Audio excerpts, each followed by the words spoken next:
Hey y'all, Sarah Luhu here, and we're back again with Steins.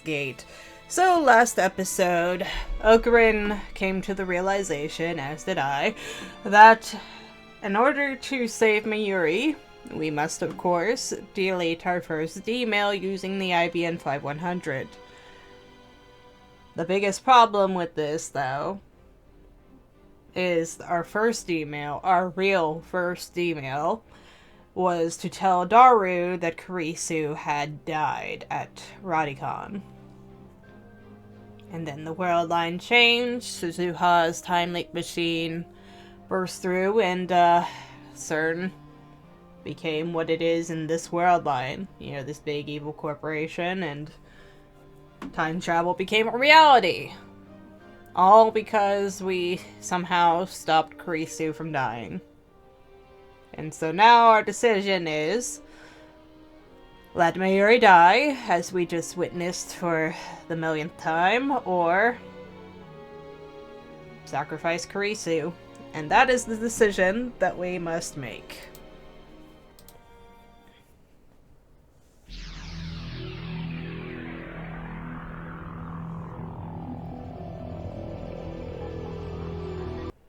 Always a fun time around here, right? The sky is blue.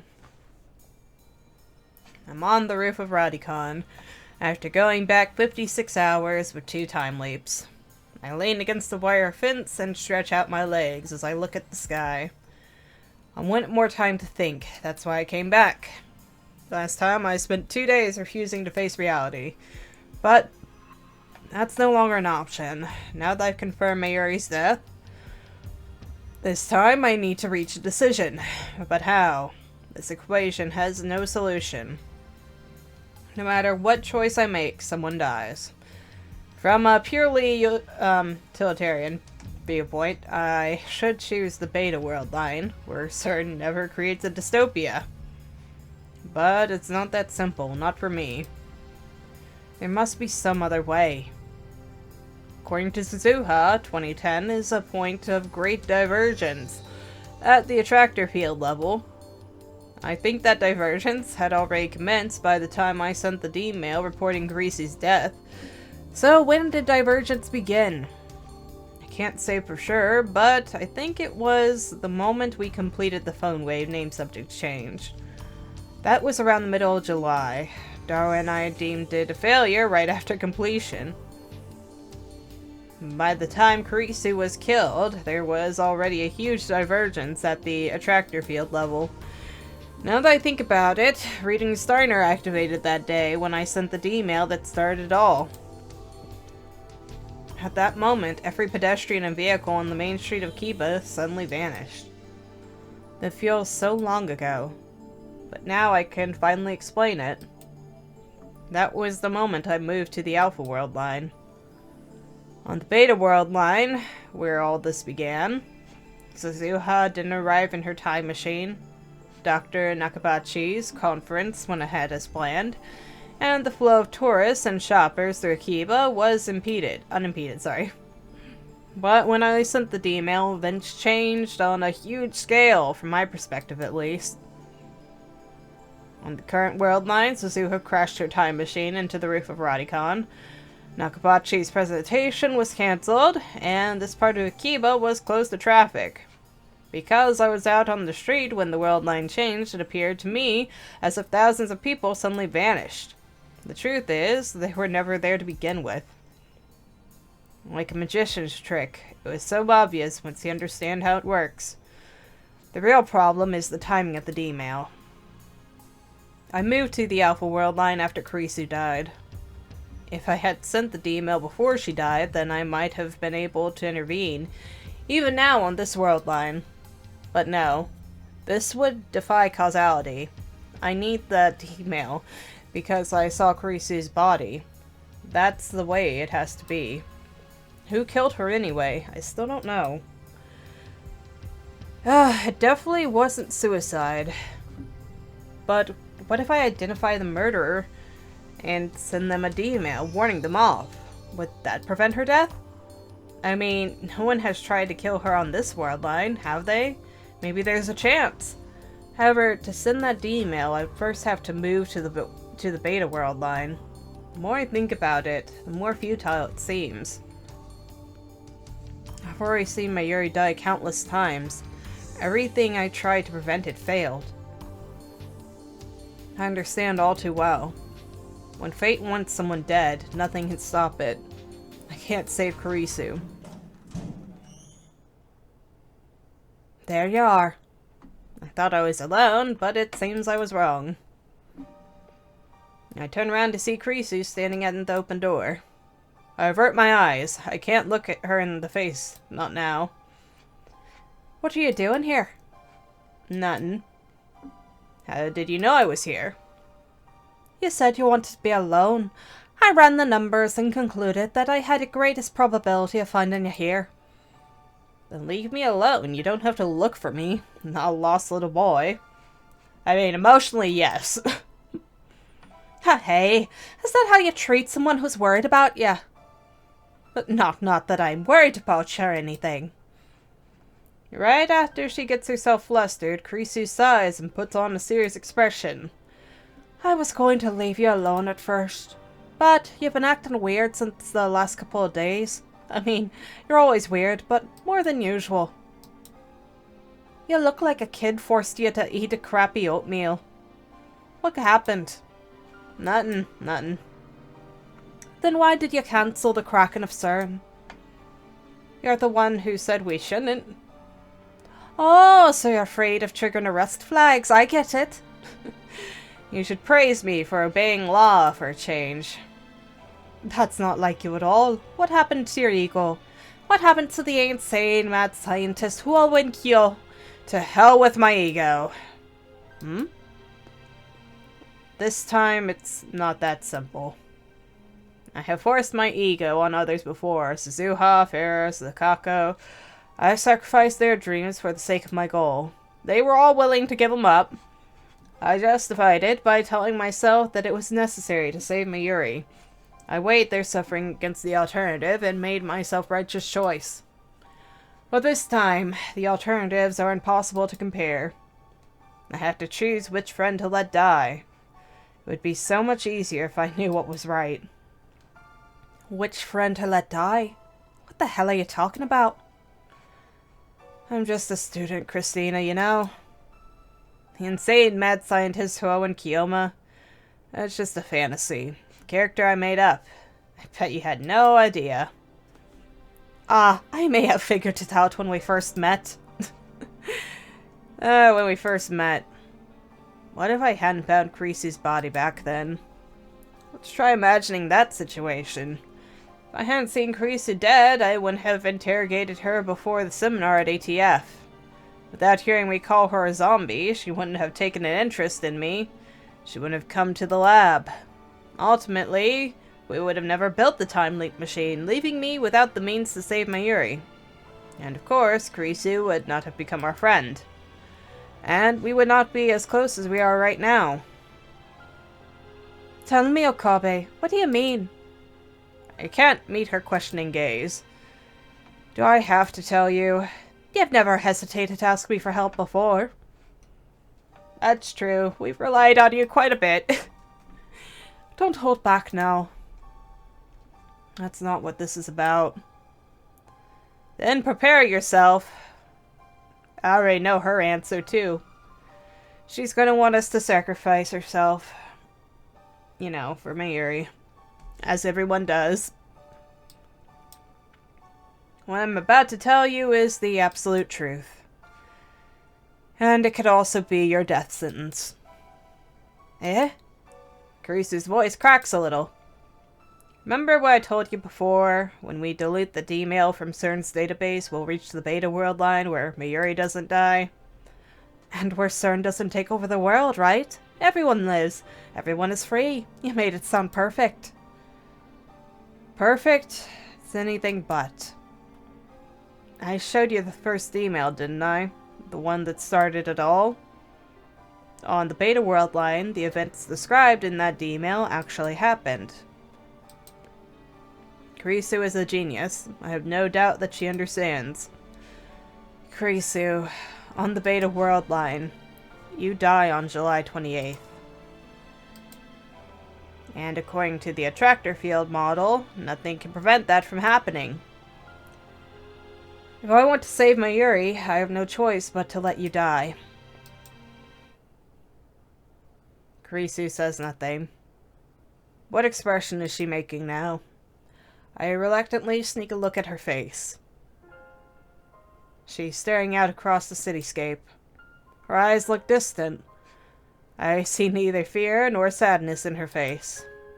She seems accepting. Kurisu is always like this. Always calm no matter what. It's hard to believe she's younger than me. Her soft chestnut hair blows in the wind. She lifts a hand to hold it down. This game, man. Hey, Okabe. How credible do you find the attractor field model? Credible? It's all second-hand info from John Titor, from Amane-san, isn't it? I get that it's the accepted model in 2036. But how exactly did scientists prove the existence of attractor fields? Are you trying to say the model may be wrong? I know for certain that convergence exists. I've experienced it firsthand. Even if they're right about convergence, what about the relationships between world lines? The moment I change world lines, everything is reconstructed, past, present, future. Well, that's just from your perspective, Okabe. Once you go to the beta world line, the me that your brain perceives will die. In other words, your perspective would have chosen the world line where I die instead of the one where I don't. However, why can't the world your brain perceives be different from the world my brain perceives? Brains. I forgot her specialty was neuroscience. So you're saying world lines are independent? Like trains, maybe.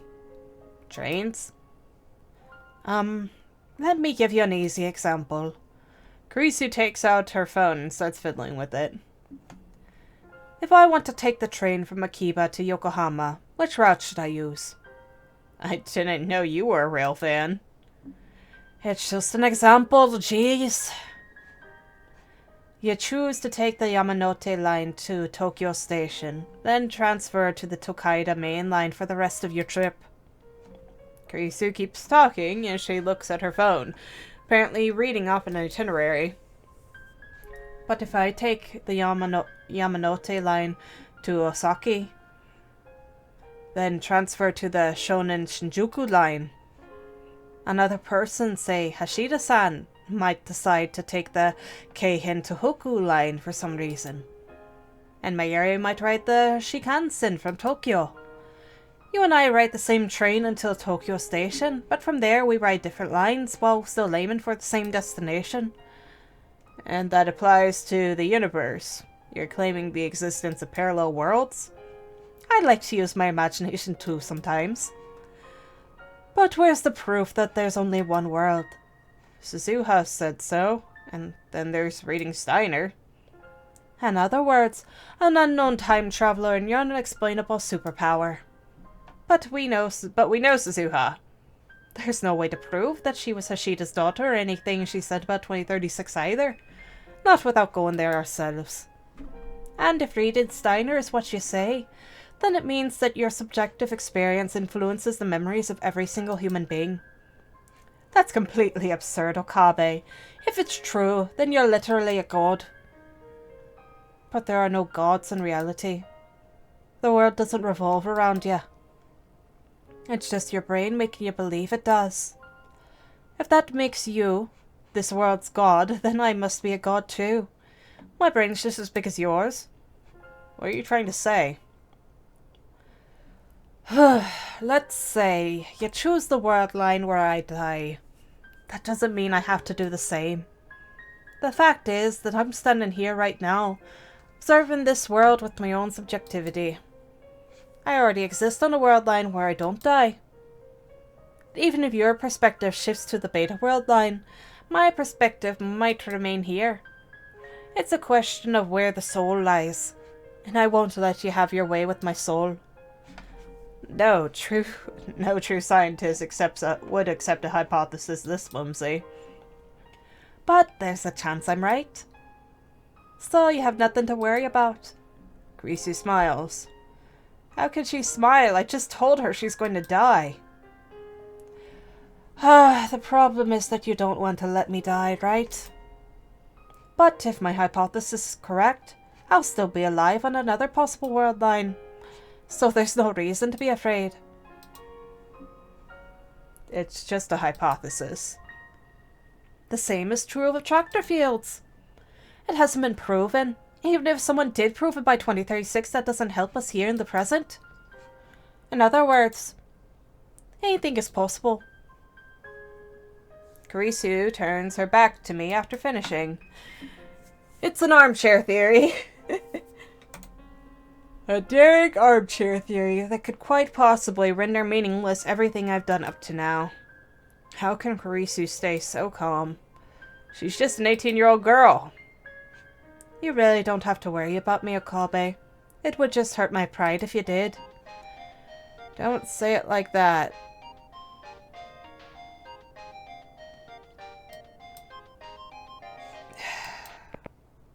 Hello? Mayuri? Yeah. Displayed on my screen is Mayuri's face, devoid of its usual brightness for some reason. What's wrong? I heard that from Daru-kun that Hokurin's been acting kinda strange. Mayushi was so preoccupied with Komima she didn't really notice. Even though she usually notices right away when Okurin's not happy. I'm sorry, Okurin. Don't apologize. You've done nothing wrong. Did something happen? Okurin. I can't tell her. I can't. I've kept it a secret from her all this time. That's the way it has to be. If I go ahead and tell both of them they're going to die. There's nothing wrong. Oh. You know, you used to talk to Mayushi about a lot of things, remember? Like, the organization's 4 leaders. Their names are Back Turkish, Virginian Burp, Balloon Drag Queen, and Wide-Eye Gore, right? Black Tortoise, Vermilion Bird, Blue Dragon, and White Tiger. Yeah, that! You got it so off base, Missy. You know, it was really fun talking to Okurin about stuff like that. But now, Okurin, if Mayushi's a burden, just say so, okay? What? I never! I'm hanging up now. If you feel like talking to Mayushi about anything, just call, okay? Doo-doo-doo. She hung up on me. What did Mayuri say? How are you a burden? Don't say things like that, damn it. Why is she only serious at times like this? A burden, huh? I've never felt Mayuri was a burden. Not once. Then you should tell her that. Maybe it wasn't a good idea to leave Mayuri in the dark. She never looks like she's thinking anything, and yet she saw my doubt. Either way, I can't tell her the truth. Okabe. Karisu sighs and glares at me. The Ochiyo wouldn't have worried about anything. Anyway, you should go see Mayuri. I'm sure she has a lot to say. She's right. Even if I don't tell Mayuri the truth, I need to at least tell her something. I'll postpone my decision and go see Mayuri.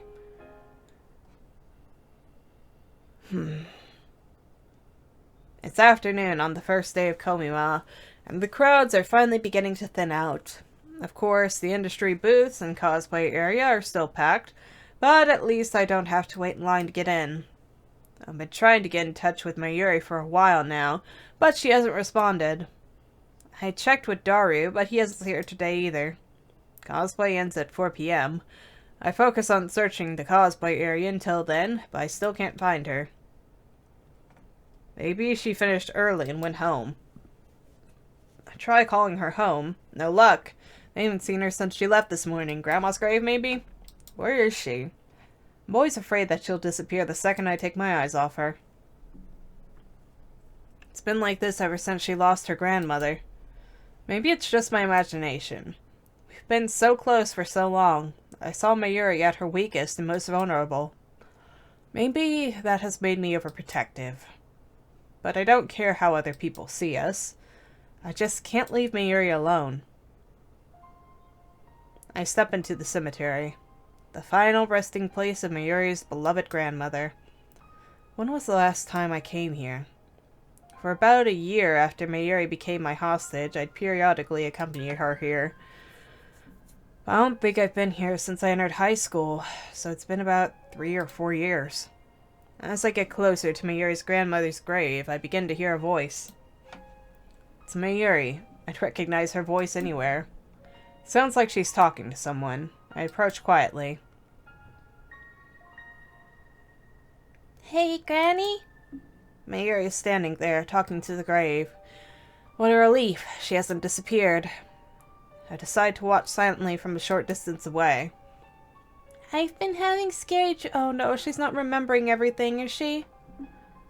That's cruel! Don't be that cruel to this girl! I've been having scary dreams lately.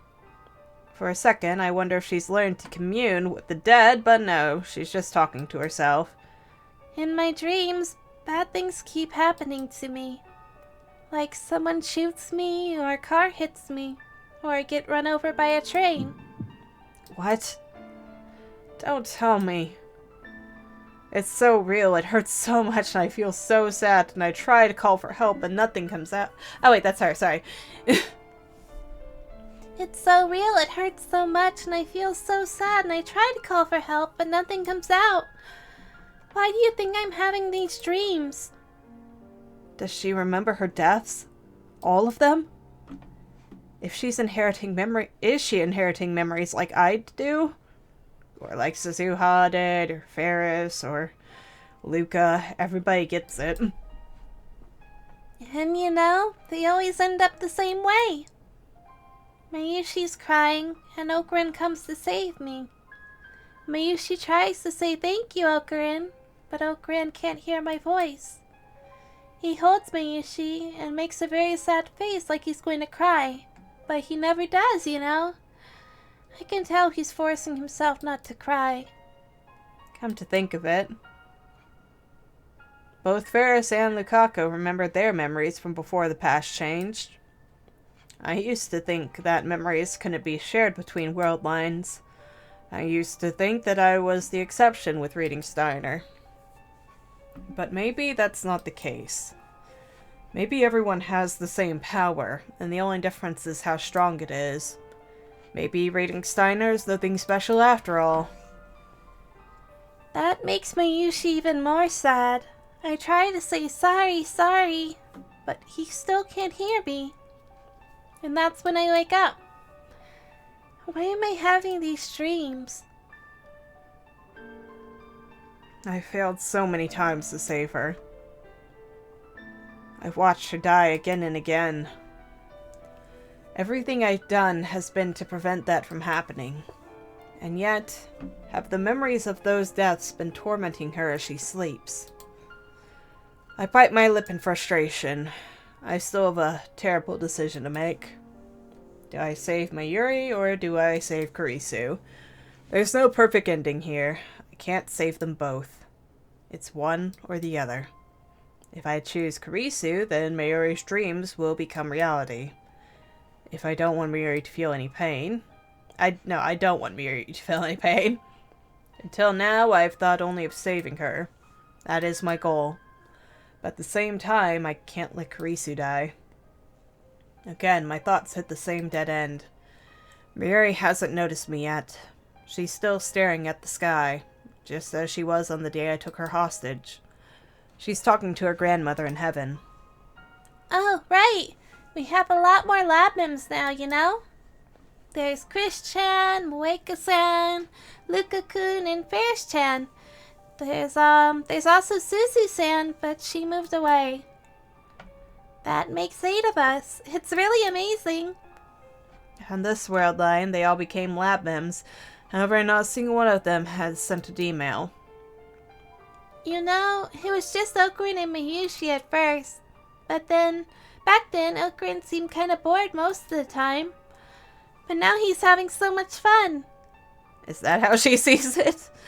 Well, she's not wrong. She really does know me, doesn't she? And that makes my Yushi happy too. It's so busy, but it's really exciting. Especially now that Christian is here. She's really smart, you know. She got a paper published in a famous magazine. Mayushi really admires her. She even made a time machine. Oh, but can't forget Okurin and Daru-kun helped too. Then Mayuri falls silent. Her gaze becomes distant. She stands still and looks up at the sky. What could she be thinking? But, you know, sometimes I remember. Back when it was just the two of us. When Mayushi had only just become Okurin's hostage. I'd go to the lab after school, but Okurin wouldn't be there. So I'd tidy up the room and decorate it with cute things. Then Okurin would finally show up later. Mayushi would say, "Welcome back." But instead of saying I'm back, Okurin would say, "Good work," like a big boss or something. Every day we'd spend a few hours just hanging out, doing nothing. And then we'd go home together. We didn't talk much, but it wasn't bad. We were just there together, you know? We'd sit next to each other on the sofa. Okurin would work on his big plans, and Mayushi would read manga or play games. And sometimes we'd have a snack together. It was so nice and relaxing. I never wanted to leave. I'd start feeling like a real hostage, and I'd laugh to myself. Then Okurin would turn to me and say, I remember. It was 4 months ago, still spring. The lab wasn't as lively as it is now. It was an isolated bubble of slow-moving time. Did something good happen? Yep, well, not really, but kinda. Must have been an illusion. We could be under attack from an illusion conductor, one of the organization's feared agents. Oh, gotta be careful then. But you know, I'm sure Mr. Illusion Kid Hugger... Conductor, not kid hugger. That would be a completely different and more terrifying enemy. I'm sure he's not a bad guy. With a name like Kid Hooker, he might be Mary. It was nothing, just meaningless chatter to pass the time. I felt so happy there. So happy I could cry. I wanted to stay like that forever. But that doesn't mean I don't like how things are now, okay? Mary shakes her head in denial. Finally, she stops looking up at the sky and bows her head instead. You know, I haven't talked to Okurin much lately. Maybe Mayushi's getting a little lonely? It's true, I haven't had time to talk to her lately. But that's because I've been fighting to prevent her death. To keep her dreams from coming true. All so that Mayuri will keep smiling. I never again want to see her cry like she did on the day her grandmother died. But you know, I don't want to be a burden on Okurin. That word again. Burden. I've never thought of her as a burden. Mayushi's just one big nuisance, isn't she? Granny? Mayuri lifts her face once more. I can't stay like this forever, can I? Of course you can. Huh? When I finally speak to Mayuri, she turns my way with a surprised expression. Her face is so soft, so innocent. Slowly, her lips curve into a smile. It's Okurin! Wow, how do you know I was here? I always know where my hostage is. Hostage? You cannot escape my grasp, not ever. Oh. But don't wear yourself out. Oh, but don't wear yourself out, okay? Mayushi's a little worried. Oh, and Kyoma is not so weak as to require your concern. When the time comes, I'll tell you everything. Huh? So stay with me until then, like you always have. Okay. Mayuri stands up and turns to the grave once more. As an offering, she leaves a brand new white lily. as well as some dingo dumplings. Let's head back, Okurin. Shouldn't we get some dingo for ourselves first? Back when we used to visit the cemetery together, it was part of our daily routine to eat dingo on the way home. Of course. Akibia is empty again today. The Otaku have all made the exodus to Komima for the second day of battle. And that is where we'll end the episode for today. So, thoughts and opinions. Poor sweet, sweet Mayuri. I don't know, man. I didn't think... Like, I knew everybody else was getting their memories, but... You know, Mayuri's just so pure and innocent. You wouldn't imagine that she'd be dealing with the weight of her hundreds of deaths at this point. You know, upon her shoulders. For all those memories are just stacking and stacking and stacking upon her.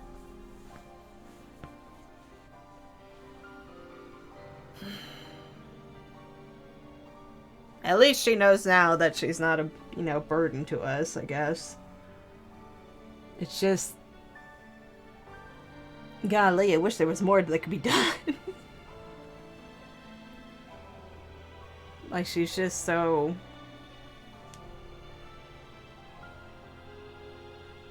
She's the one burdened, really. I mean, you know, nobody's burdened by any one person here, but they are burdened with all the emotions of everything. So, Okurin's, you know, burdened with the fact that he keeps on losing Mayuri and, of course, all the terrible choices he has to make in order to try and see her live. And then Mayuri's burdened with all the memories of, you know, her death. Not being able to tell Okurin, you know, how she really feels about things. Fearing that, you know, she doesn't mean as much to him as she once did.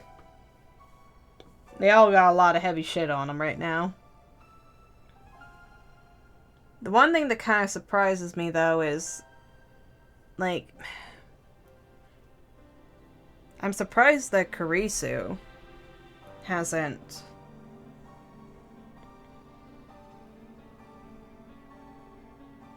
shown any kind of memory recovery. Like, everybody else kind of hinted at it across their world lines and all that, but Kurisu is the only one who doesn't seem to remember anything. But I wonder if that also ties to her technically not supposed to be there, you know, because of the death and all. So that might be affecting things as well.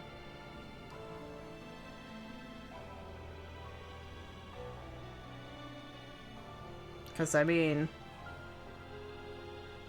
she really hasn't had as large a change as everyone else across the world lines. You know, Suzuha met a bunch of new people. Ferris had a whole nother life with her father alive. Luca had a whole nother life entirely. And all that, so... And, you know, Mary has death all around the place, whereas Kurisu kind of stays in the same position across all those, so... She wouldn't have as much of a sense to the divergence either, would she? And even when Suzuha, you know, had her, you know, recognition and everything, she only got hers in, you know, her proper ending. And it was only because, you know, it was happening so much. Like, we were just repeating the same day over and over, but nothing bad was really happening. It was just, you know, good. But eventually the feelings started to creep in, but, you know, we lost count of how many times that took. So it would really need, you know, something big happening on the world line for them to be able to recognize it, I think. I guess for Okurin it works because either his reading signer is stronger or because his entire fate and, you know, is tied to everyone around him. But that's all I really have to say for this episode. Next time, again, I guess we'll see you know, where fate leads us. So, till then, like and subscribe if you want to, and thank you for watching.